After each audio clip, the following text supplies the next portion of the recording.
Comenzaremos en la tarde de hoy la presentación de la novela Macías Lukov y la magia infinita del escritor montevideano Jaime Cancela.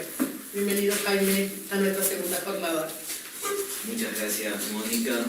Bueno, buenas tardes a todos y quiero dar un saludo y un agradecimiento muy especial a Conducción por la invitación, la oportunidad de estar aquí y obviamente al Instituto Melchor Cuenca también para poder compartir estas jornadas que son de un gran aprendizaje y muy enriquecedoras. Y ahora les voy a empezar a contar un poco sobre esta novela, que es Macías Lukov y la magia infinita. Es una novela de corte fantástico, del género juvenil, aunque está escrita un poco en clave para poder ser leída por todas las edades. Y de eso ahora les voy a empezar a contar un poco. Para presentarla, lo primero es esto. Macías Lukov, nuestro personaje principal, dice: él es solo un adolescente que vive a orillas del río Uruguay en un pueblo tranquilo. O tal vez no. Y vamos a ver un video ahora.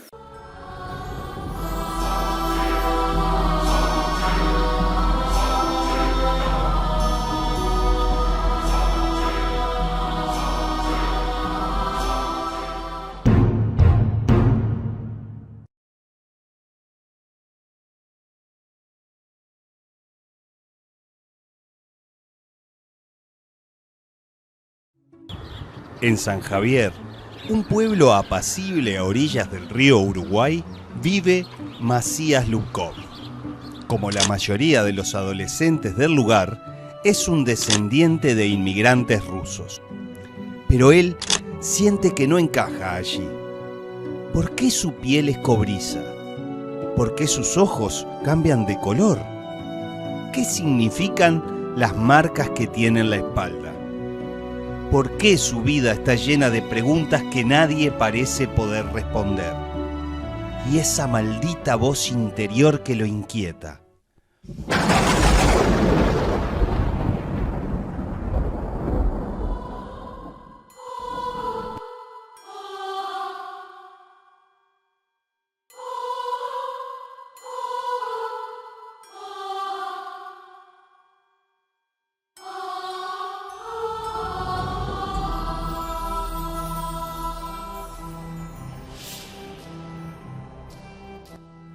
Una repentina aparición provoca que los secretos comiencen a develarse y de pronto la vida arrastra a Macías a un viaje vertiginoso del que tal vez nunca regrese.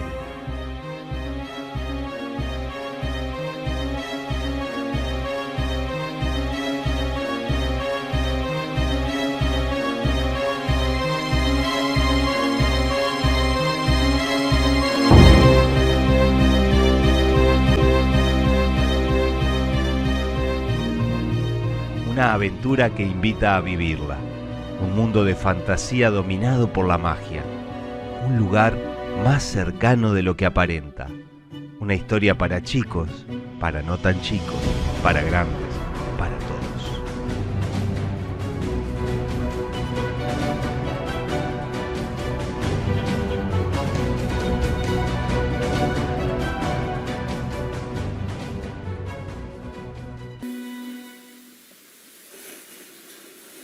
Bueno, la historia empezó así. Creo que para poder presentar la novela, primero debo contarles un poco quién soy y por qué llego a esta novela, ¿no? Porque en definitiva la novela tiene implícito mucho de esa historia. Así que mi nombre es Jaime Cancela, no se había dicho, pero empezamos por allí.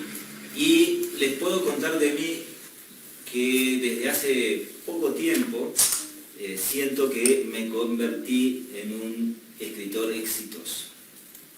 Y ahí suena esto realmente pedante, no me malinterpreten, ¿Exitoso porque vendí muchísimo estos libros? No, ni que hablar. Esto se hizo a pulmón, lo autofinancié y se imprimieron unos poquitos. Hubo alguien muy importante que dijo, ay, esto es una obra de arte. No, tampoco. Nada de eso, ni ninguna editorial famosa me está llamando para cerrar contrato conmigo, ni escribí otras novelas anteriores, esto es lo primero que escribo. No soy reconocido como escritor ni nada de eso. Entonces, ¿por qué digo que soy un escritor exitoso? Bueno, porque en definitiva con esto logré cumplir quizás algo postergado, esas cosas que uno va postergando por años, y llegó el momento de cumplirla, de enfrentarse al desafío, y el camino recorrido, que es algo muy personal, como el éxito, me lleva a decir que la historia que pude vivir gracias a esta novela me hizo muy exitoso en lo personal, en cumplir ese viejo anhelo, ese viejo objetivo. En realidad, yo me dedico hace muchísimos años a dictar cursos, dicto cursos de informática. Desde gurí siempre sentí inquietud por escribir, y no digo que no hubiese escrito nunca. En la adolescencia, en la primera época de la juventud, intenté escribir algunos relatos, algunos cuentos cortos, no una novela.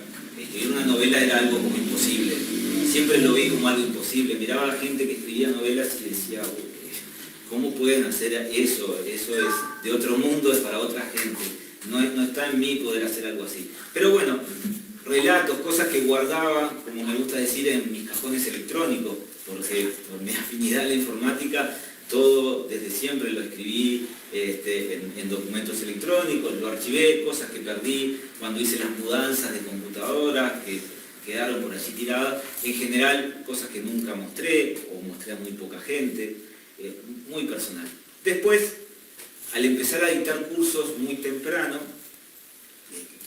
el tema de la informática como algo que avanza constantemente, te implica estudiar, leer, estar siempre en ese camino, y abandoné todo lo que era tema literario. Dejé la lectura literaria por lectura técnica, la escritura literaria por escribir ejercicios, documentos, proyectos, materiales de estudio, y todo eso quedó como postergado, no era el momento de hacerlo. En algún momento de ese viaje, algún taller literario en el medio, muy cortito, y de vuelta postergado. Pero vino mi hijo empezó a crecer, y llegaron los cuentos en la noche. Empezar a leerle cuentos, empezar a contarle historias inventadas en el momento, a dormirme mientras le leía, y me decía, papá, ¿te dormiste? todo ese viaje que él fue creciendo y empezó a cambiarse por una lectura compartida, donde de hecho él leía y leíamos sagas tipo Percy Jackson, con todo lo que tiene acerca de la mitología, bueno, cosas más extensas, y en determinado momento dije, es ahora. En esos momentos complicados laborales de la vida, donde mi ánimo estaba bajo porque había muchas dificultades económicas, pero tenía tiempo, dije, este es el momento para embarcarme y escribir una historia que fuese nuestra. No nuestra, que la historia de los personajes fuésemos nosotros y hablase a nosotros, aunque de una manera u otra siempre una historia habla de nosotros, pero una historia que fuese nuestra porque era la aventura compartida, ¿no? Una historia que nos entretuviese, que nos divirtiese y que nos permitiese compartir y reflexionar y comentar cosas más allá de ese entretenimiento. Pero sobre todo que nos entretuviese, porque vuelvo a lo mismo, corría el riesgo de empezarle a leer algo que fuese tan aburrido que nos durmiésemos los dos. Entonces, para evitar eso, la idea era generar algo entretenido. Estoy hablando de que él tenía 10 años, cerca de los 11, para esa edad. para esa edad es un poco para lo que pienso en la novela, pero para divertirme yo, la idea, como les dije de entrada, es que tuviese un enfoque como para que pudiese ser disfrutada por públicos de otras edades. Esa fue la intención. Y era realmente un desafío, por lo que les dije primero, ¿no? Porque jamás me había embarcado en un viaje de esta magnitud, ¿no? Y venía desentrenado hasta para escribir un cuento, ni que hablar para escribir una novela.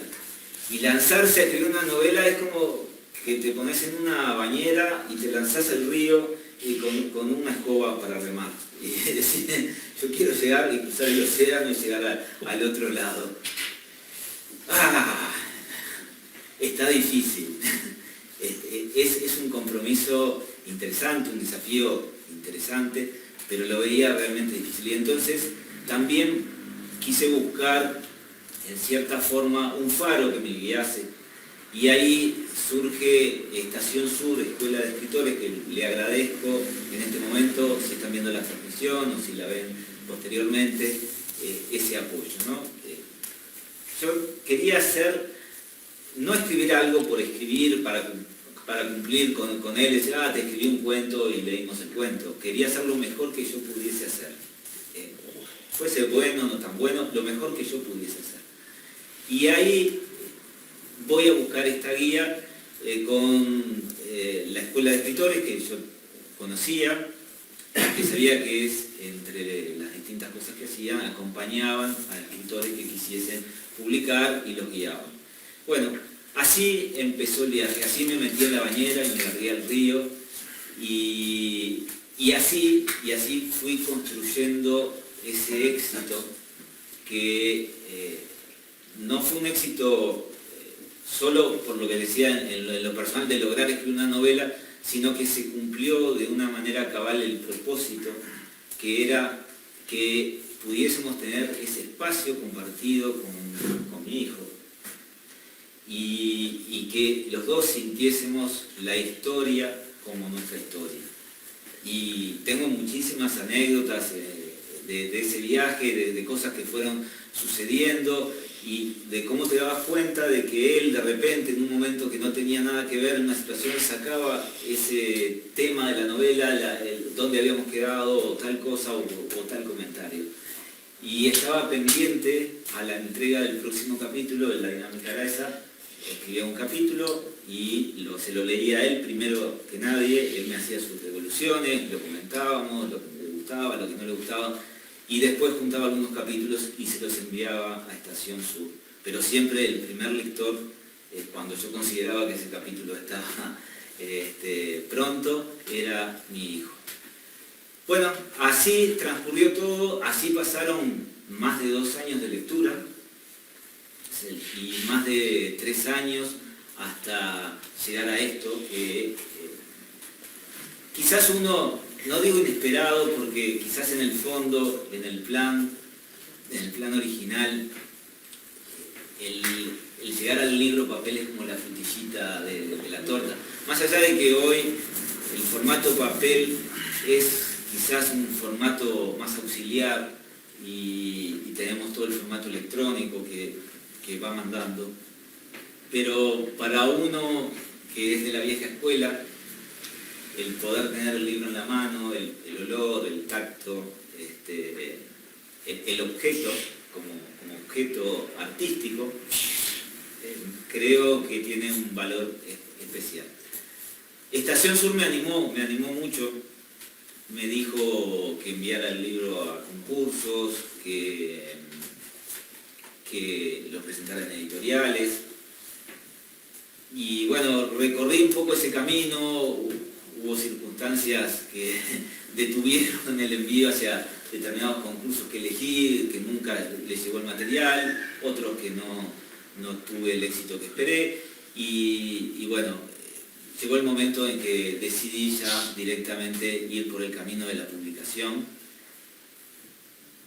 quizás un poco decepcionado de eso, pero llegando a cumplir ese sueño. Y bueno, después de ese sueño vino ahora muy recientemente el anuncio que les estuve comentando comentando a Mónica, estuve compartiendo, que es que el libro ahora sí se va a publicar en Argentina, una editorial lo vio, le gustó, y va a hacer una pequeña edición en Argentina para probar a ver qué respuesta tiene. Pero ya no tengo que poner plata, no ganaré nada porque sabemos los escritores que ganar en este camino es muy difícil, pero por lo menos saber que no tengo que hacer una inversión que era difícil de hacer también, por una inversión, es todo un reconocimiento y un logro. Así que por varios aspectos puedo decir eso que les contaba, soy un escritor exitoso en ese camino que elegí, que es mío. Después, que esto sea bueno, que les guste, que no les guste, eso estará en cada lector.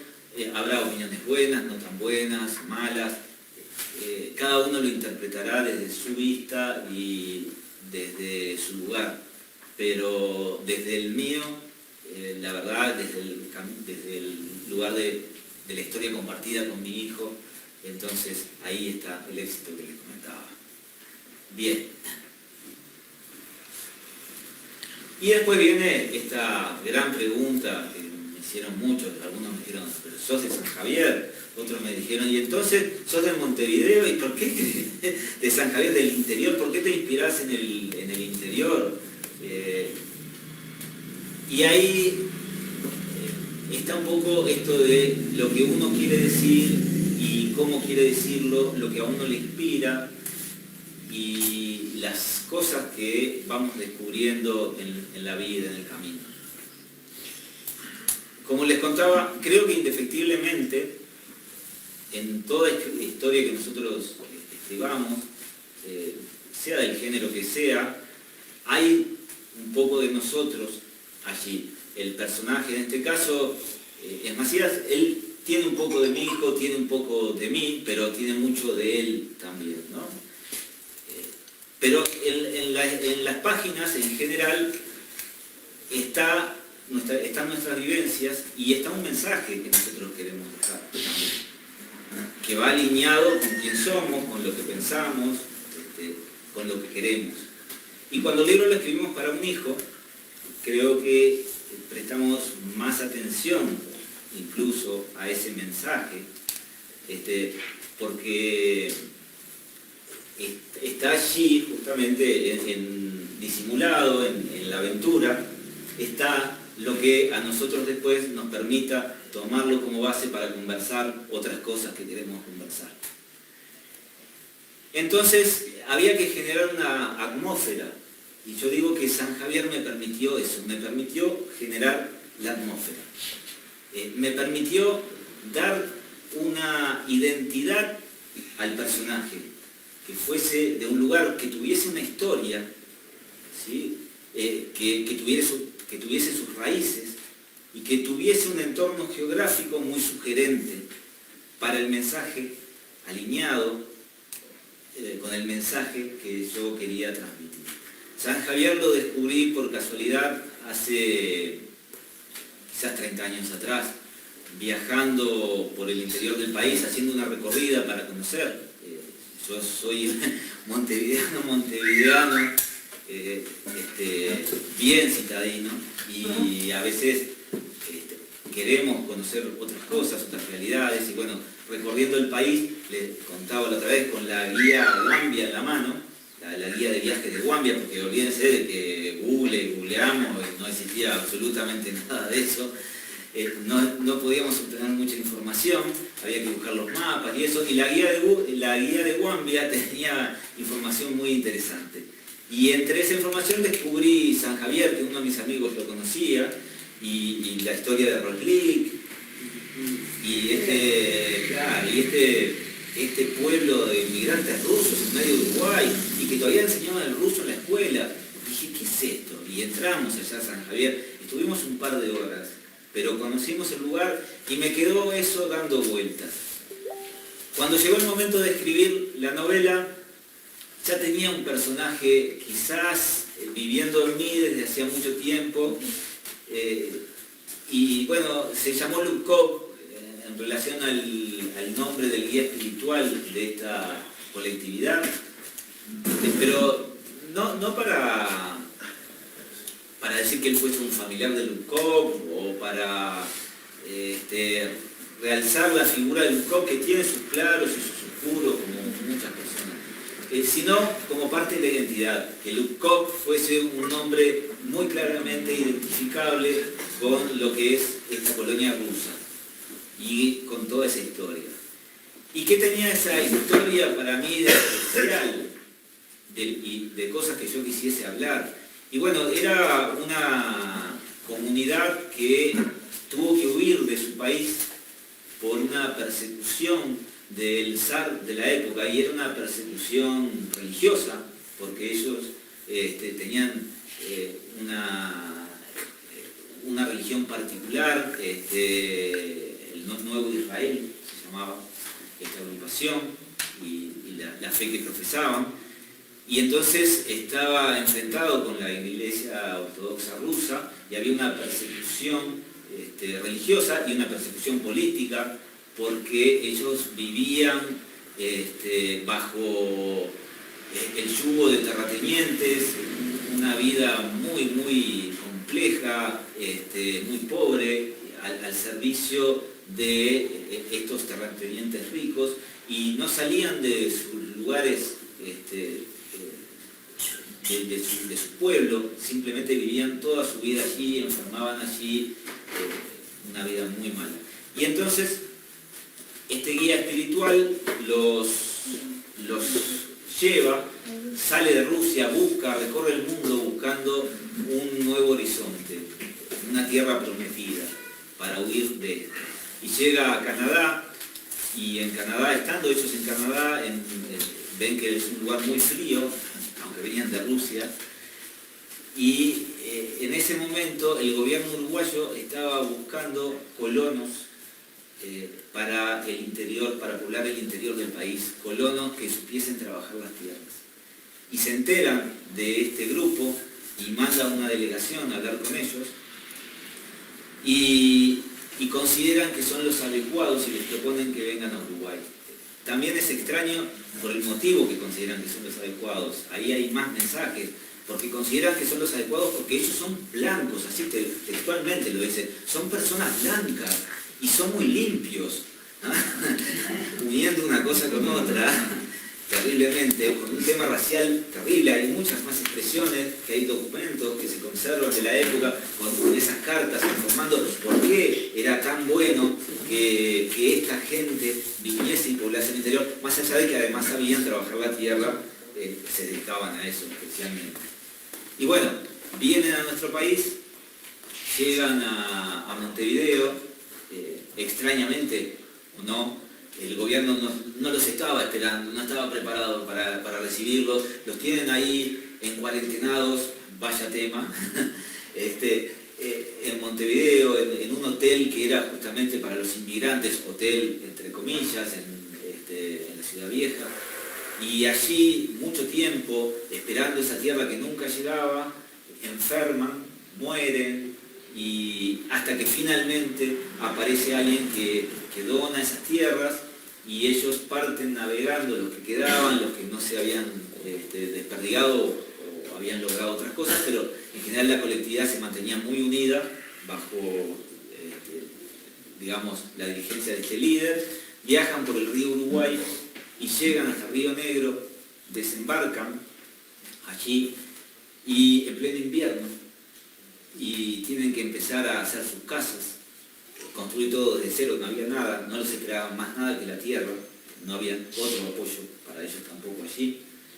Y en ese momento, pleno invierno, hay unas tormentas muy grandes, lluvia, frío, enferman, mueren más, y se reponen a todo eso y empiezan a vivir su colectividad, a construir su pueblo y vivir allí. Cuando el pueblo empieza a funcionar y empiezan a cultivar, vienen las plagas de langostas y se comen todo, una gran plaga de langostas que hubo. Y otra vez, con el hambre, la miseria, empiezan de vuelta. Esta colectividad tenía aparte una particularidad, que era el trabajo comunitario. Todos cultivaban para la comunidad, no para cada uno. Y compartían, tenían un gran galpón de piedra que era comunitario y trabajaban de ese modo. Están, como les digo, los claroscuros de su líder, que era muy autoritario, y otras historias. Pero bueno, detrás de esto siguen sucediendo cosas, porque el líder vuelve a Rusia, la comunidad queda, se reinventa y sigue. Y después viene la dictadura. Y la dictadura los ve como rusos, ahora son perseguidos étnicos. Simplemente por ser rusos, son perseguidos étnicos y políticos. Y bueno, y tienen desaparecidos. Inventan historias tan ridículas como que entraba un submarino por el río Uruguay a traer armas. Sí. Y que aterrizaba no sé, un Boeing, no quiero decir el modelo del avión, pero era un avión muy grande que aterrizaba en los campos para traer armas. ¿Se imaginan el submarino ruso entrando por el río Uruguay? Es más, llegan a mandar excavadoras a un punto que yo lo pude conocer después para desenterrar los supuestos armamentos que tenían ocultos allí. Hasta ese punto tiene historia el pueblo, el lugar. Y es una historia de migrantes que es muy actual, porque hoy vemos los perseguidos, desplazados, ¿no?, en todo el mundo, y entonces como que siguen ocurriendo las mismas cosas años y años después, siguen pasando, las historias se repiten. En definitiva, esto me daba un carácter para el personaje, para lo que quería contar. Había una historia detrás y esa historia la iba a llevar en su mochila el personaje, más allá de que la magia infinita no relata nada de todo esto que les conté. Absolutamente. Sí tiene cierta introducción, sí nombra la dictadura y la muerte de Roslik, el último asesinado por la dictadura, está en la historia, se menciona, y en realidad tiene mucho que ver, y podría escribir una precuela que se tratase de todo eso. Quizá en algún momento lo haga. Sí, totalmente. Esa es otra historia muy fuerte. De hecho, bueno, el abuelo de Masías Lubkov se llama Vladimir y va en honor a Roslik. Pero todo esto ya le da ese carácter. A veces cuando uno escribe, cuando uno escribe, lo que yo entendí, por lo menos, es que para poder darle forma a un personaje, lo tenés que conocer. Y para conocerlo, por ahí tenés que conocerlo incluso desde antes de lo que empieza tu narración. Porque todo eso después te va a permitir explicar, definir por qué el personaje es como es y por qué actúa como actúa. Entonces, conocerlo a él, conocer su historia, la historia de sus antepasados, es algo fundamental. La historia de nuestros antepasados es algo realmente importante porque nos define. Bien.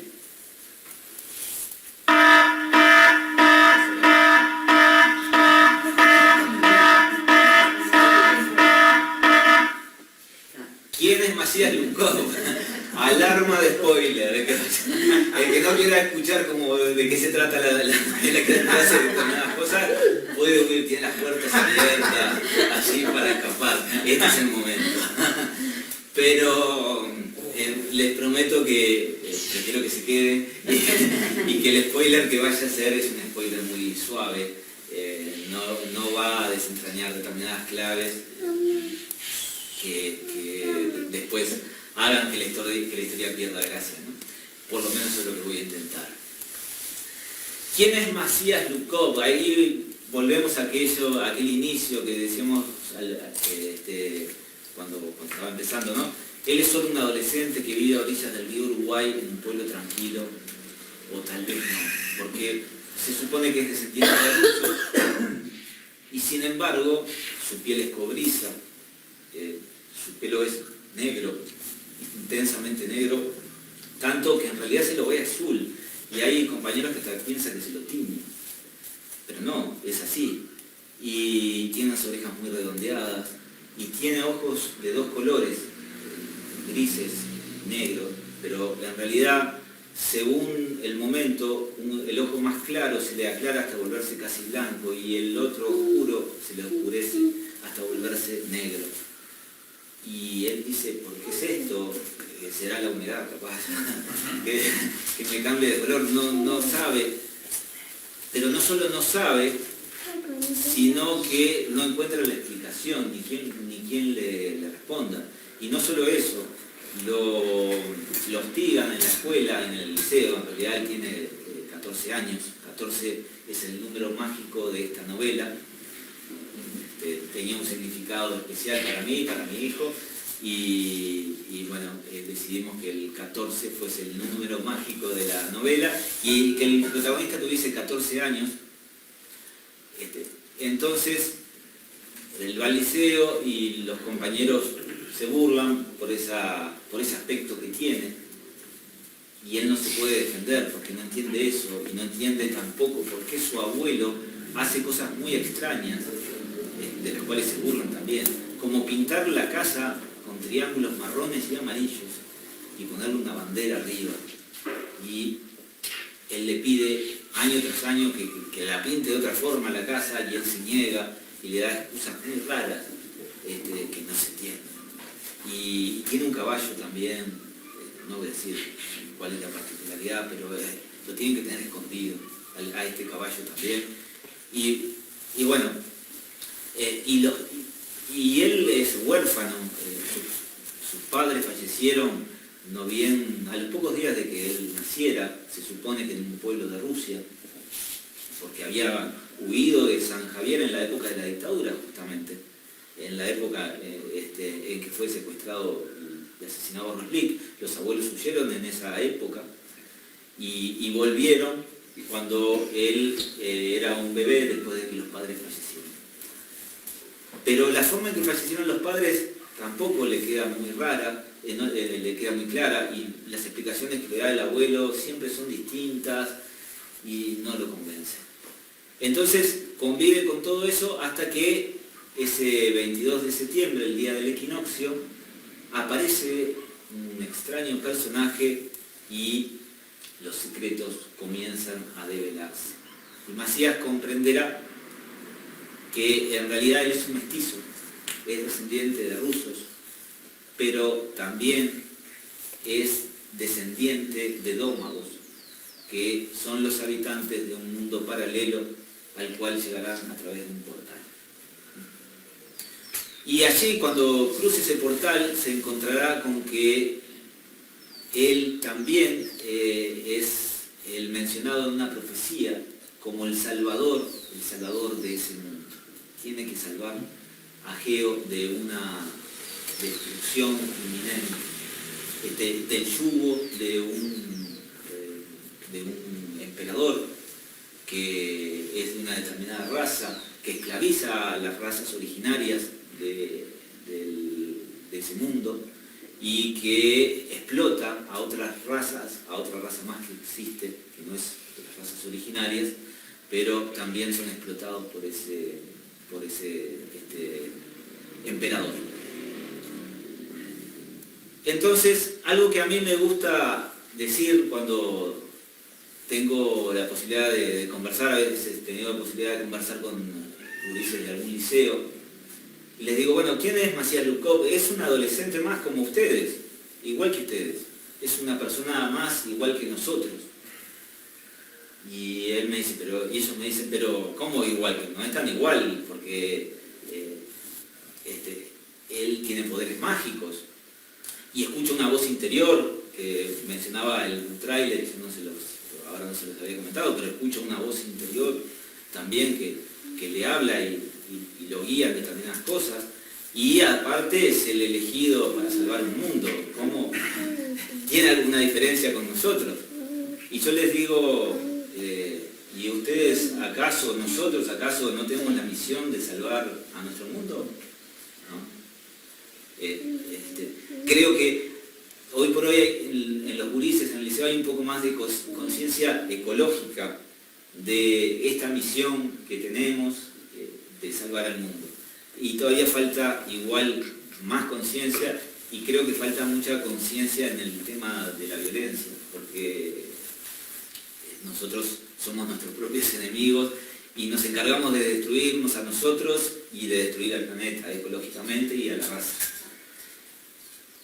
Pero tenemos esa misión, igual que la tiene él, pero él tiene magia y él escucha una voz interior. Y nosotros no escuchamos una voz interior. No hay una voz interior que nos mueve a hacer cosas y a no hacerlas, y que nos cuestiona a veces lo que hacemos, nos cuestionamos al escucharla. Bueno, a él le pasa eso, quizás está un poco potenciada, quizás tiene sus características, y creo que nuestras voces interiores también tienen características propias. Y la magia, claro, él la tiene fácil porque es así y tiene sus poderes mágicos. Y ahí mi forma de pensar es que la vida es magia, la existencia es magia. Y la magia infinita es justamente la existencia. Y entonces nosotros como seres vivos somos en definitiva seres mágicos. Y por lo tanto tenemos magia. Y vamos aprendiendo a lo largo de nuestra vida y a lo largo de las vidas anteriores, vamos aprendiendo a usar, a dominar esa magia. Está en la tecnología, en el aprendizaje, en la ciencia, en la espiritualidad. ¿Sí? Tenemos esa magia también y vamos evolucionando en su uso. Para bien, para mal, a veces, no siempre para bien. Y ahí está también un poquito de lo que se va a tratar la novela y el desafío de este personaje, que va a tener que aprender a utilizar su magia mirando adentro suyo, entendiéndose y buscando el equilibrio interior, porque adentro tenemos nuestros monstruos y tenemos esa posibilidad de usar esa magia para el bien, para el mal, de dominarla o de que nos domine. La búsqueda interior va a ser el camino que va a tener que atravesar a lo largo de la novela, y buscando ese equilibrio interior a la vez que descubre esos poderes, los descubre y aprende a utilizarlos. Esa es un poco la propuesta para estar en medio de una misión que tampoco la va a comprender de entrada, la va a tener que ir descubriendo. Quizás va a tener algún giro inesperado, pero que está inscrita en una lucha mucho más amplia, en la lucha de los dos poderes mayores que existen, que son la magia infinita y la nada. La magia infinita es la existencia, la nada es la no existencia, y más allá de ese concepto filosófico, en la novela juvenil, están puestos como los dos grandes contrincantes que llevan una lucha a nivel del universo. Los confines del universo son los confines donde la magia infinita logró generar la existencia y lucha en esos confines contra la nada. Y dentro de la existencia, dentro del universo, la nada intenta generar sus agujeros negros, destruyendo lo que existe. Y Geo, este planeta, va a ser uno de esos puntos de lucha. Pero claro, ocurre que la nada no puede destruir por sí sola, no tiene el poder de destruir lo que existe. Entonces, ¿cómo intenta destruir lo que existe? Quienes pueden destruir lo que existe son justamente los seres que tienen el poder de la magia infinita. Son los propios habitantes de este planeta de Geo. Y ahí a veces nos podemos decir, este emperador aparentemente tiene un pacto con la nada, y la nada lo impulsa y le da poderes mágicos aparentemente, después habrá que ver cómo se define todo eso, porque está buscando un objetivo final, que es destruir el mundo. Y este déspota en realidad busca gobernar indefinidamente y aprovecharse de ese poder y de esos beneficios. Y acá, ¿cómo va a generar un pacto con la nada si la nada quiere destruir el mundo en el que vive? Es ridículo. Y nos preguntamos nosotros, y acá nosotros no estamos a veces intentando destruir nuestro mundo simplemente para disfrutar de determinados beneficios y no pensamos en lo que estamos haciendo. Entonces vuelvo a aquello de que somos nuestros peores enemigos y que tenemos a veces esos pactos con la nada acá también. Insisto, no, mi hijo tenía 10 años cuando empezó esto, terminamos, ahora tiene 14 en este momento. La idea, quizás cuando uno lee esto, por sí solo no aparece todo este tema conceptual atrás que estoy trayendo. La idea es que fuese una historia entretenida, dinámica, hacia eso apunté. Quizás puede ser a veces un poco lectura más liviana, pero la profundidad tal vez no está en las mismas páginas, sino en lo que cada uno después pueda usar como base para conversar, si comparte la lectura con sus hijos, con sus nietos, con sus sobrinos, ¿no? Creo que un poco la propuesta va por allí. O para pasar un momento entretenido y después preguntarse también un poco estas cosas. Bueno, por allí está la presentación. No sé si alguien quiere preguntar algo, si no, puedo leerles un poquito la introducción. Sí. La magia se le acaba a él, a mí no. Juan, qué buena pregunta. Qué buena pregunta. La magia es infinita e inacabable, no se le termina. Pero, y ¿sabes qué? Esto se va a dar más en la segunda novela, porque ya esto tiene una continuación. Él puede sentir que la pierde, sí, la pierde.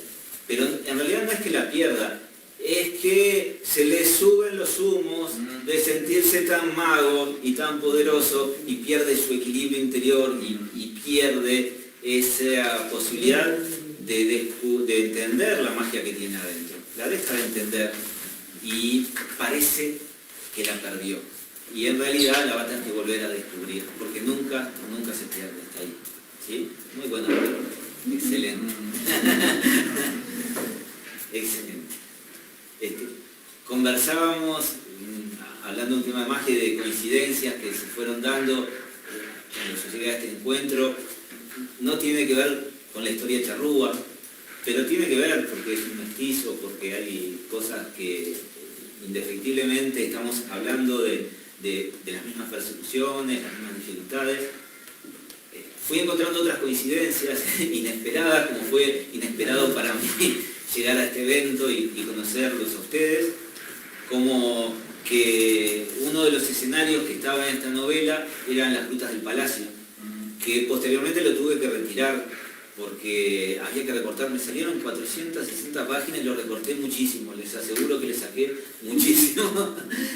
La historia en determinado momento no la dejé de contar yo, me envolvió la historia y aparecían personajes que yo no sabía que estaban, y entendí a otros, que esa es una de las anécdotas, cuando aparece este primer personaje que les cuento, que estaba en el tráiler, que empieza a develar los secretos. Yo sabía que ese personaje iba a aparecer, era el Heraldo, el mensajero que viene a impulsar al viaje, en ese viaje del héroe, a nuestro personaje, a dejar su zona de confort. Ese era el Heraldo. Pero yo sabía que era y sabía un poco de él, pero de repente descubrí realmente que era un familiar cercano, no le voy a decir quién, pero un familiar cercano de Macías. Y le dije a mi hijo, ¡ay, mirá, ya sé quién es tal! papá, ¿cómo andas a saber si vos escribiste la historia? No, te juro, yo no sabía quién era, la verdad que no lo sabía. Y muchas otras cosas así fueron sucediendo. De repente en el viaje iban apareciendo personajes que no estaban previstos y se iban contando cosas que no estaban previstas, y llegó un momento que dije, ¿quién va a publicar esto, por Dios? Esto es impublicable. Y fue, mientras escribía, achicando el final, hasta lo recorté como 3 veces el punto donde tenía previsto terminar, y esto ya dio pie a la segunda novela. Pero creo que se dan las cosas porque se dan, porque se tienen que dar, y el lugar donde quedó el final es el mejor final que podía haber tenido para esta novela. Y están esas coincidencias, como les decía, de las rutas del palacio, que quedaron por fuera, pero no de la historia, no quedaron por fuera porque tienen un significado, yo lo sé cuál es, y entonces en todo lo que escribo el significado sigue estando allí, y la razón. Quizás en la segunda novela o en la tercera. porque no, ya tiene nombre la tercera novela también. ¿Por qué no? Si lo logro, aparezcan.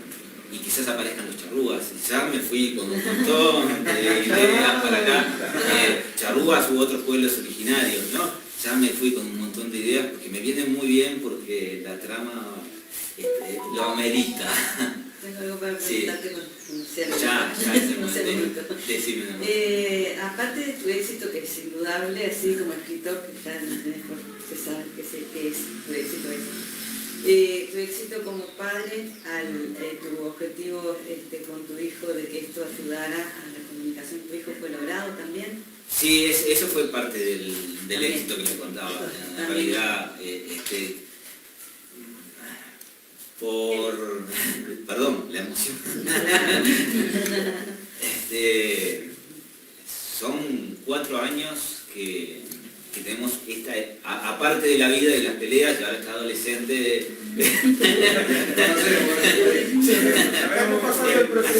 Ayer estuvo acá, estuvo en la presentación ayer, un momento muy lindo y me dio unos lindos abrazos.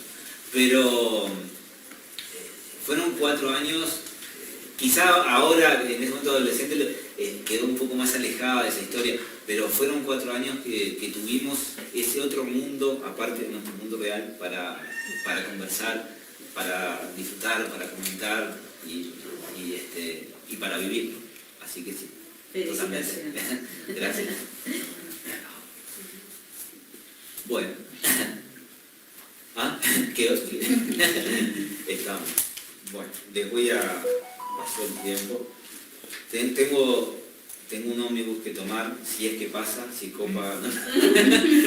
Que no es algo que sea seguro,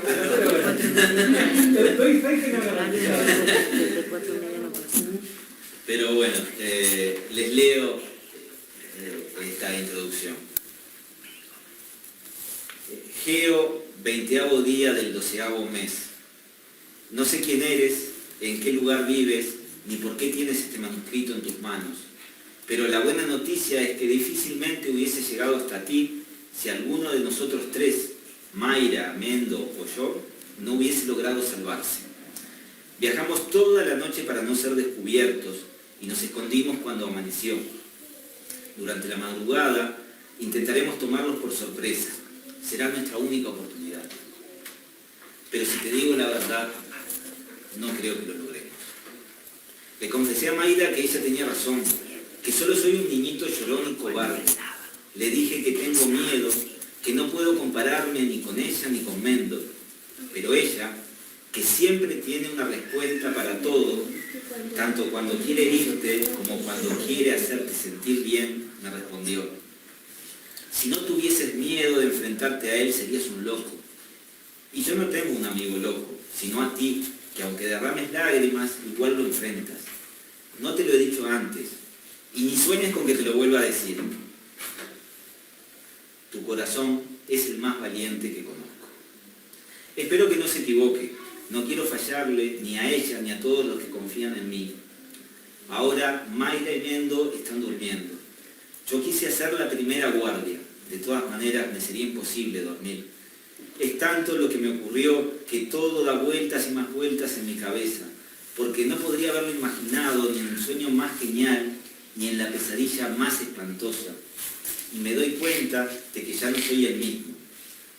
Quiero terminar de escribir mi historia antes de que nos vayamos de aquí y dejarla escondida. Le voy a pedir a Mayra y a Mendo que me prometan que, en caso de que ellos sobrevivan y yo no, volverán a buscarla para que se sepa el terrible secreto que descubrimos.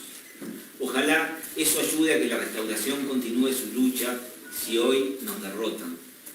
Soy Macías Lubkov, hijo de Gadea, y hasta hace muy poco tiempo era solo un adolescente más que vivía en un pueblo pequeño a orillas de un gran río llamado Uruguay. Nota, querido abuelo, no sabes cuánto te extraño, cuántas cosas comprendo ahora, cuánto entiendo tus historias y por qué no respondías a mis preguntas. No estés triste ni te sientas mal, me dejaste ir porque era mi destino. Aquí y allí soy un Lubkov y soy el hijo de Gadea. No puedo escapar de ello, y ahora que lo sé, tampoco quiero escapar. En estas hojas cuento todo lo que ocurrió desde el último día en que estuvimos juntos. Espero que lo recibas, ya que le pediré a mis amigos que también me prometan que harán lo posible para hacértelo llegar.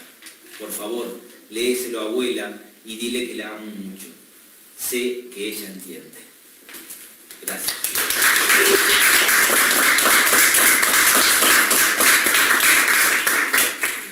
Un placer haberte recibido, Jaime. La verdad que tu tiempo ha sido muy rico de compartir estas 48 horas, a pesar de que, como estábamos hablando en estos 2 días, ¿no? Podemos reunirnos poco, pero sustancioso, porque si te lleva ya de este pequeño grupo la idea de incluir otros grupos étnicos dentro de la novela, es porque se ha cosechado algo. La verdad que un honor recibirte y esperamos muy pronto tenerte nuevamente por mi vida. Muchísimas gracias.